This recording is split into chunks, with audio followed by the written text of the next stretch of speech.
Have you ever had that experience where you read a book and something about what the author is selling just feels off? There's something that's resonating weirdly with how you see the world, and what the author is selling implies something you don't want to buy. This is an underlying theme gone wrong. This is the subtext of thematic elements in world building, and those subtle elements can be the difference between selling the theme of your novel to the reader or selling the wrong theme. A theme that you didn't mean to sell, but somehow it crept into your book through world building elements. And that is what I want to talk about today. What your world building themes imply through the subtext of what you are creating in your world. Welcome to another episode of Just in Time Worlds with your host, Marie Mullaney.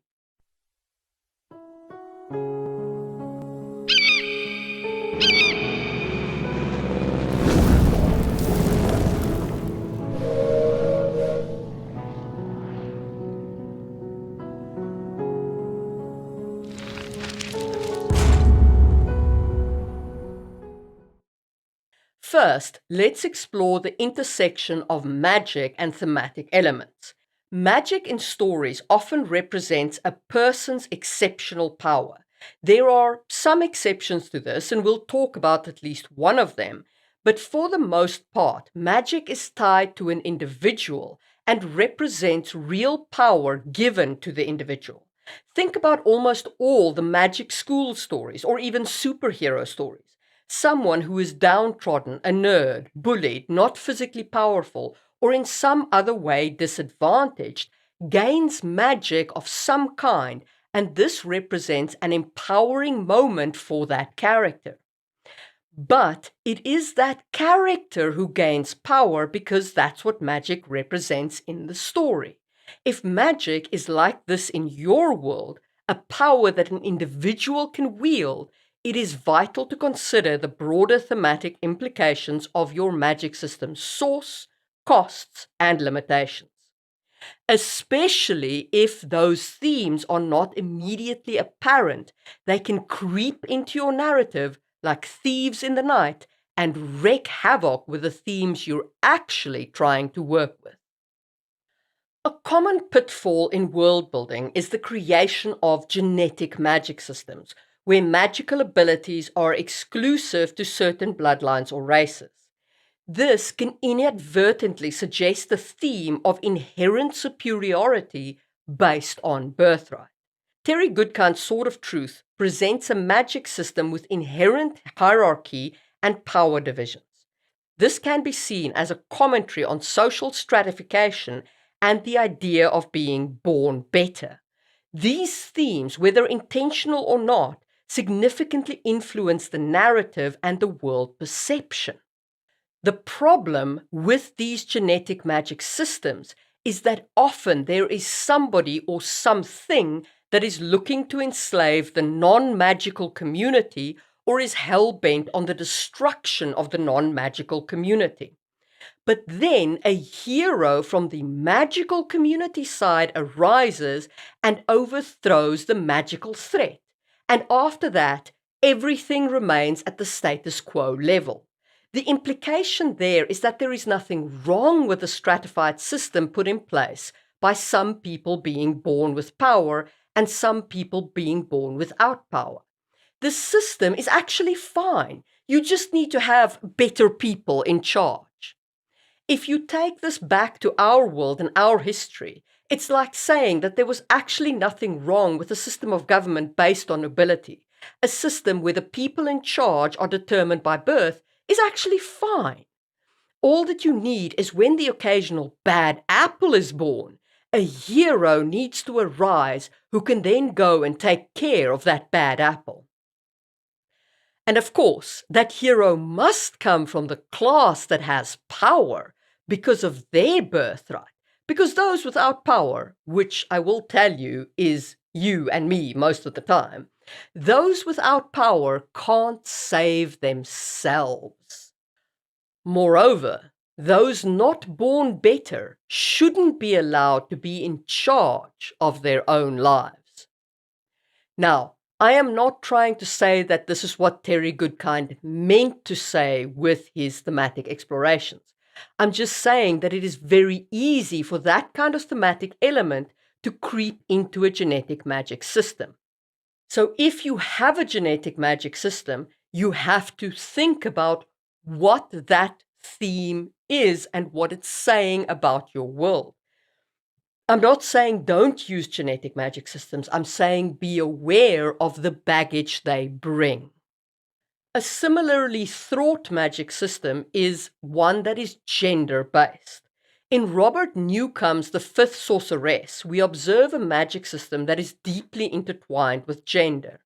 The portrayal of male and female magic users and the inherent differences in their abilities carries a very strong implication of gender-based power dynamics, echoing the absolute worst stereotypes of gender roles from our world. And I do mean the worst.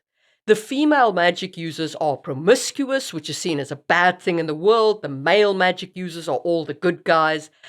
And it's just abundantly clear what's going on here. Now, Newcomb has said that it wasn't at all his intent to imply this kind of misogynistic worldview. But it is very hard to read those books and not see misogyny leaping off every page. Now, please note again, it's not the presence of these themes like genetic superiority or power corruption or gender-based dispersal of power that's the problem. It is when they are unintentionally included in the narrative and not addressed, because then it becomes a thing that is simply true in your world. The problem is when these things just lie there, it's just an element of your world building, and it brings this baggage into your world that you didn't even think of and that you don't address it, then the reader sees this as a theme that is just apparently true in your world. This is the way the world just works. And I mean, that apparently happened to Robert Newcomb. He didn't mean to write a misogynistic book, but it's really hard to not see it as a misogynistic book. Now, both examples I've spoken about so far is when magic is a stand-in for personal power. But I did say there was an exception to using magic in this fashion. That exception is Tolkien and other works like it. In Middle-earth, magic is more a harmonious part of the natural order, with those who misuse it for personal gain depicted as corrupt.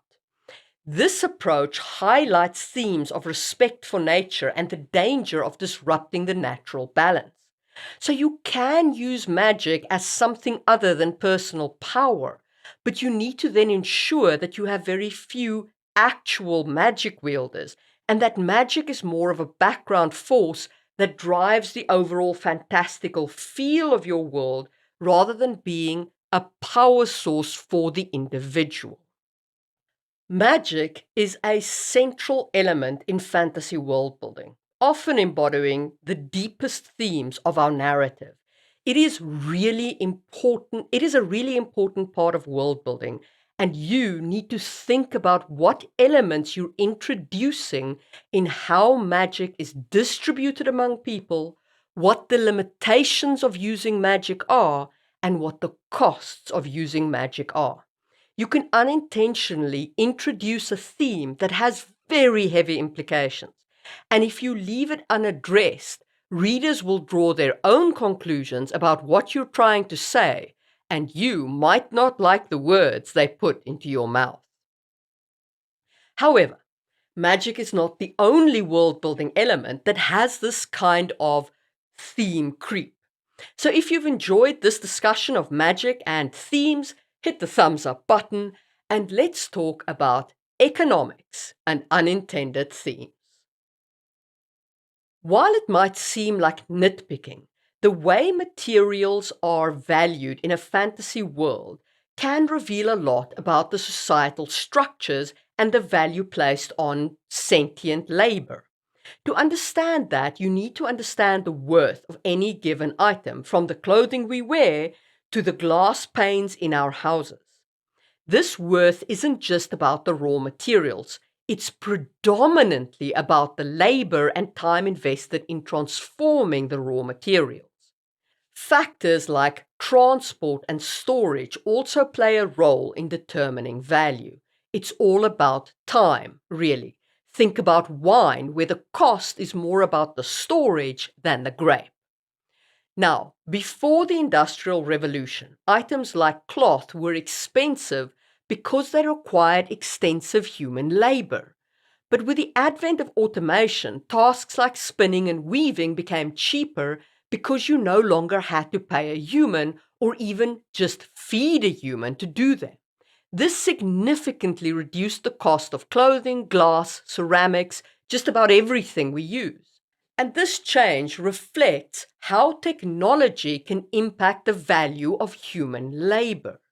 Now, in a fantasy world, if an item like cloth is cheap, but it lacks the necessary automation for its production, it inadvertently implies that the time and effort of those who produce it, the spinners, the weavers, and tailors, are undervalued or even valueless.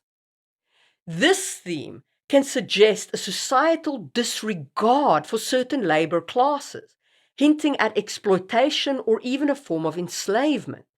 Essentially, in these worlds, these people's time is without value.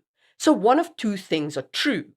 Either these people don't need to eat and won't die, and so their time is without value because they have so much of it. Or society literally uses these people up and spits them out when it's done with them in order to produce these cheap common use items like clothing, ceramics, and glass. Either way, this is a very strange theme to leave unaddressed in your world. Like with your magic, if you choose these themes, that's great. Choose them, explore them, work with them. But make sure you're choosing them and they're not creeping into your narrative unexpectedly. But how do you avoid introducing such themes? You can't know what everything in your world is worth, can you? Well, no, obviously not. That would result in epic scale world builder's disease and you'd never write a thing. So here's an easy way to make sure you don't fall into this trap. When you introduce any given item, consider the labor involved in producing it. So if you're describing a scene, maybe like there's a pane of glass in a peasant's house, think of how many man hours went into making that pane of glass. And man hours as opposed to magic or machine hours, just the man hours. Then consider if the person who owns the house could afford to feed another human for that many hours at a very minimum. And if the answer is they could not do that without themselves starving, maybe instead of putting a pane of glass in that window, put some wooden shutters there. A great example of this kind of economic world building done right is Star Trek with its post-scarcity model. The replication technology in Star Trek negates the need for labor in producing basic items like food and clothing. And this makes resources effective, and the resource cost is negligible. So this makes those items essentially free. And this setup is a very clear illustration of how eliminating the need for sentient labor can lead to a post-scarcity society. If you have no labor input, free stuff becomes viable because the resource cost of basic items remains negligible. And if you enjoyed this deeper dive into economics and its thematic implications, hit that thumbs up button. And let's talk about how to avoid creeping themes in general. In world building, whether it's economics, magic, or some other aspect, it's essential to be mindful of the unintended themes. While you can't foresee every interpretation, there are strategies to minimize negative reactions and unintended messages. Now, it is important to remember every reader's response is colored by their personal experiences. For example, my reaction to the Greenbone saga was influenced by my perception of the magic system, which to me resembled substance abuse. This is a personal and not a general critique, and most people will tell you that they don't share my opinion of the Greenbone saga. That likely means that the author has got it right, and there are only a few percentage of people who, like me, didn't like the books for that thematic element. But let's say a significant portion of the audience, more than say 30%, reacts negatively to certain themes. It's likely that an unintended theme has crept into the work, as is the case with the fifth sorceress. So how do you avoid this kind of theme creep? First, employ a diverse group of beta readers to review your work. They can provide invaluable insights into how various aspects of your world might resonate or clash with different experiences and baggage. Ask them if anything in the narrative clashes with their societal views or personal experiences. But a second approach is to practice empathy in your world building. For example, when setting up a magic system where only some people can wield magic, put yourself in the shoes of those who can't. Consider how this exclusion feels and if it parallels real-world power dynamics or societal issues. Or when creating your world's economics, think from the viewpoint of somebody producing common items without fair compensation. Why are they still making these items? What does this say about your world's values and societal structures? Whatever power dynamics you've created likely has those who have power and those who don't. Reflect on both sides of that divide. Whether it's the consumer of cheap goods or the wielder of extraordinary powers, understanding the perspective of the less powerful on the other side of the coin can reveal a lot about the underlying themes of your world that might have crept in without you noticing it. So examine your world from the viewpoint of those with less power and less privilege. And that can help you identify parallels to our world where you might be treading on somebody's baggage without intending to. And then you will choose your themes rather than your themes choosing you. And those are my thoughts on creeping themes in fantasy world building. Let me know in the comments which books you think have these creeping themes. So I also write. I write epic fantasy as well as a science fantasy series. And if you want to check out how I handled themes, and if you want to see if there are any unintended themes in my story, you can check them out on the links below. All purchases do, of course, support the channel, and I very much appreciate them. However, do not feel pressured to support the channel financially. You can instead just support the channel by watching another video. If you enjoyed this one, you might very well enjoy my video on mistakes people make with building economics. Check that out over here, or trust the algorithm and check out this one over here. And until then, build what you need when you need it, and I will see you soon for another episode of Just in Time Worlds.